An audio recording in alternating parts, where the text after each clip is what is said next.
अस्सलाम वालेकुम।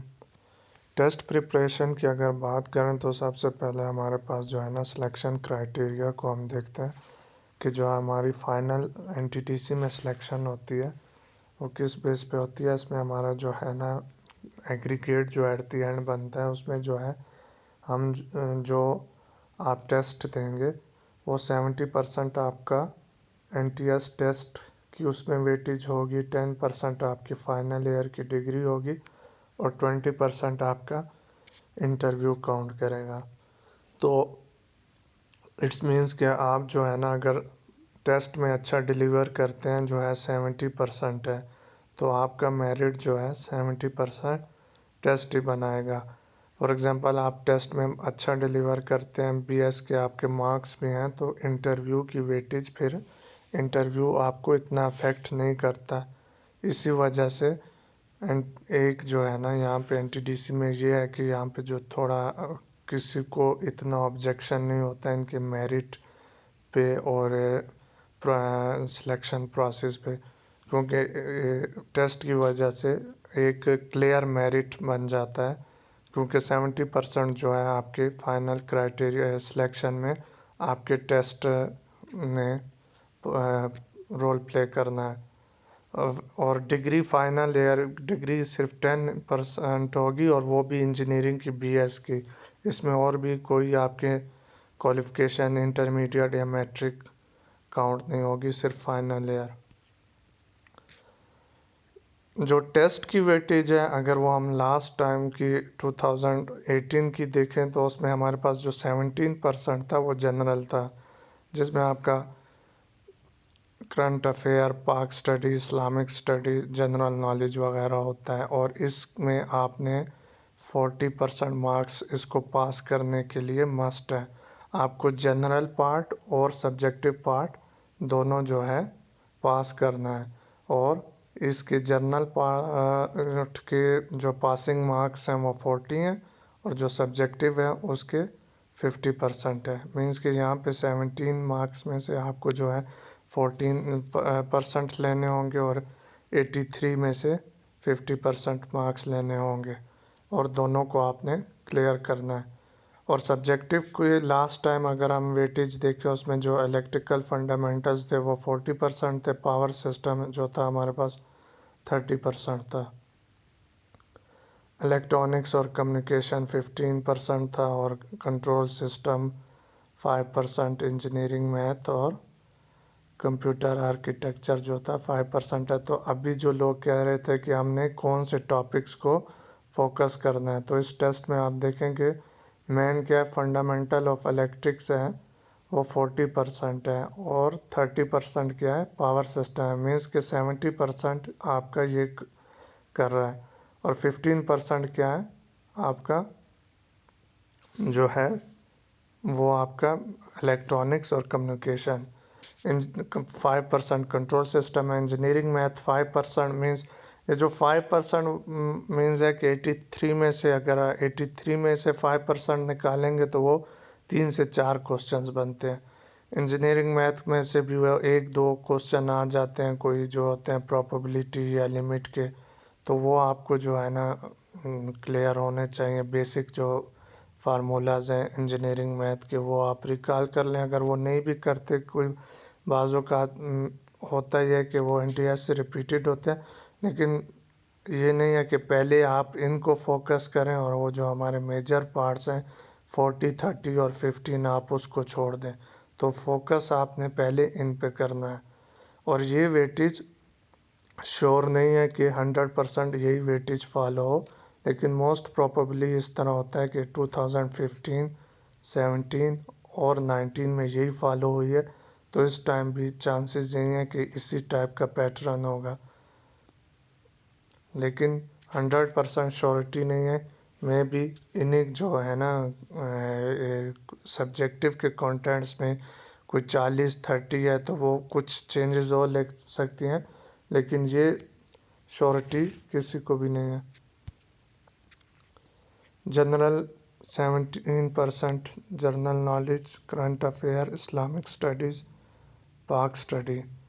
General knowledge current affair, Islamic studies और पाक स्टडीज़ की प्रिपरेशन के लिए जो है एक तो एनटीएस के पास्ट पेपर्स, एनटीएस के पास्ट पेपर्स मीन्स कि जो हमारे प्रीवियस पेपर्स हैं, काफ़ी दफ़ा ये हुआ है कि क्वेश्चन उसी में से रिपीट होते हैं, लेकिन हम इस चीज़ पे रिलाई नहीं कर सकते, लेकिन हमने उनको देखना भी ज़रूर है और सर्च करना है कि वो कौन से सोर्स से हमने वो जो है ना क्वेश्चंस उठाए हैं, एनटीएस ने उठाए हुए हैं या कौन सी वेबसाइट्स है, तो उन वेबसाइट्स पे आप जाके और भी प्रिपरेशन कर सकते हैं। और ये ऐसा है कि एरिया है कि अगर रिपीटेड आ गया तो आपका अच्छा होगा, बाज़ औक़ात अगर रिपीटेड ना हो तो फिर वही बंदा होगा जिसका इस चीज़ में इंटरेस्ट होगा तो वो अच्छे से डिलीवर कर सकेगा। करंट अफेयर के लिए आप जो है ना अभी से न्यूज़पेपर या जो है न्यूज़पेपर वगैरह या हेडलाइंस न्यूज़ वगैरह देखते रहें, इंटरनेशनल मीडिया में क्या हो रहा है और हमारे कंट्री में इंटीरियर क्या हो रहा है। इसके अलावा पाक एमसीक्यूज़ और जो है सीएसएस फोरम, उससे भी काफ़ी क्वेश्चंस उठाए जाते हैं related to general knowledge, Islamic study, Pak और जनरल नॉलेज या पाक स्टडी या करंट अफेयर के काफ़ी अच्छे जो है ना आपको जो है ना क्वेश्चंस जो है पाक एमसीक्यू से मिल सकते हैं और आप वहाँ से भी प्रिपरेशन कर सकते हैं। अगर 2018 के हम पेपर में जो हम जर्नल पार्ट देखें तो उसमें वो China has built an artificial जो है आइसलैंड, वो एक जर्नल जो था ना हमारा करंट अफेयर को जो है और जनरल नॉलेज को ये एरिया कवर कर रहा है। इसके इट्स मीन्स कि आपको इस चीज़ का माइंड में अभी भी आपने रखना है कि जो है ना वर्ल्ड में कौन से इवेंट्स हो रहे हैं। इस तरह से Bahadur Shah Zafar was the son of, ये एक जनरल नॉलेज का क्वेश्चन है। इसके अलावा name of the highest battle field, ये भी आपका जनरल नॉलेज का एक क्वेश्चन है। फीफा 2018 का जो है वो आपका वो था फुटबॉल जो था वो कौन होस्ट करेगा, तो इट्स उस टाइम 2018 में हो रहा था तो उन्होंने पूछ लिया, हुआ था जो उन्होंने पूछा। तो इसी तरह भी आप जो है करंटली जो इवेंट्स होने हैं या हो चुके हैं या होंगे उसका भी आपको नॉलेज होना चाहिए।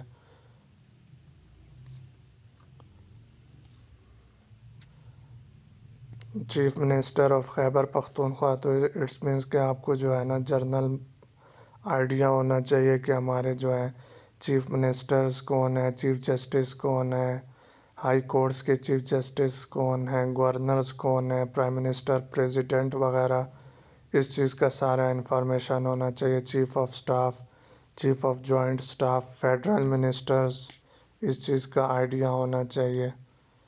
और जो हमारे जो है फेमस कंट्रीज़ हैं, लाइक आजकल फ्रांस का इशू था, तो फ्रांस का जो है प्रेसिडेंट या काफ़ी कंट्रीज़ इस तरह से होते हैं, इंडिया हो गया जो या सऊदीया, इस तरह के जो कंट्रीज़ हैं उनके प्रेसिडेंट्स का या ऐसे कंट्रीज़ के कैपिटल्स का भी पूछा जाता है।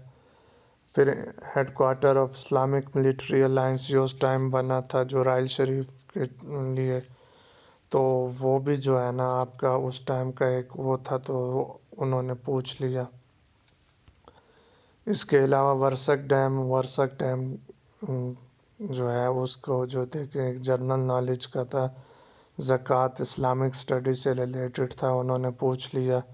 Who is the current army chief, वो भी उन्होंने पूछा। तो ये जो सारा नॉलेज है इस तरीके से आपने इसको देख के प्रिपेयर करना है कि कौन कौन सी चीज़ों पे फोकस करना है पास्ट पेपर्स के अलावा। सब्जेक्टिव की बात करें, ये पिक्चर थोड़ी क्लियर नहीं है, ब्लर है, लेकिन जो है ना सब्जेक्टिव अभी हमने क्या किया था कि 40% जो था इलेक्ट्रिकल फंडामेंटल्स। अभी इलेक्ट्रिकल फंडामेंटल्स में क्या आता है हमारे पास जो है वो हमारे पास करंट आता है, चार्ज हो गया, electric current, electric charge, voltage, Ohm law, जो हमारा बेसिक एसी सर्किट्स थे, डीसी सर्किट्स थे, इलेक्ट्रिक सर्किट एनालिसिस था, नेटवर्क थ्योरी थी जिसमें इलेक्ट्रोमैग्नेटिक्स था और मैग्नेटिक इंडक्शन था, और इसके अलावा जो आपके पास थे ये तो आपके जो है मेन इलेक्ट्रिकल फंडामेंटल्स में। और इसी में आपका क्या आ जाता है, मशीन भी आ जाती है। मशीन में क्या होगा, AC DC Motors, AC DC generators और ट्रांसफार्मर्स। ट्रांसफार्मर्स को भी फोकस करना है क्योंकि ट्रांसफार्मर क्या है, एनटीडीसी का एक मेन पार्ट है। हमारे जो ग्रिड स्टेशंस हैं उनमें स्टेप अप स्टेप डाउन के लिए ट्रांसफार्मर ही यूज़ होते हैं। तो ट्रांसफार्मर का एक पूरा चैप्टर है वीके मेहता में भी, हांडा में।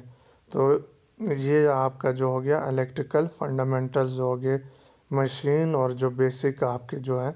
तो इसको जो पूछ रहे थे ना हमने, कोर्स के जो है कंटेंट्स या टॉपिक्स कौन से जो है फोकस करने हैं, तो ये आपके ये जो मेन इलेक्ट्रिकल फंडामेंटल्स के लिए आपने इसको फोकस करना है। फिर आ जाते हम इसमें, हमारे इलेक्ट्रिकल फंडामेंटल्स में 3 फेज सिस्टम था, पोली फेज जिसमें इंडक्टेंस कैपेसिटेंस वगैरह आती थी, वो भी होंगे।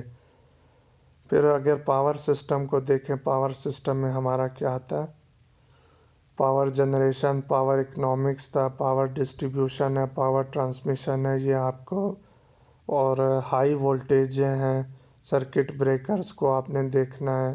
एनटीडीसी का मेन पार्ट है सर्किट ब्रेकर्स।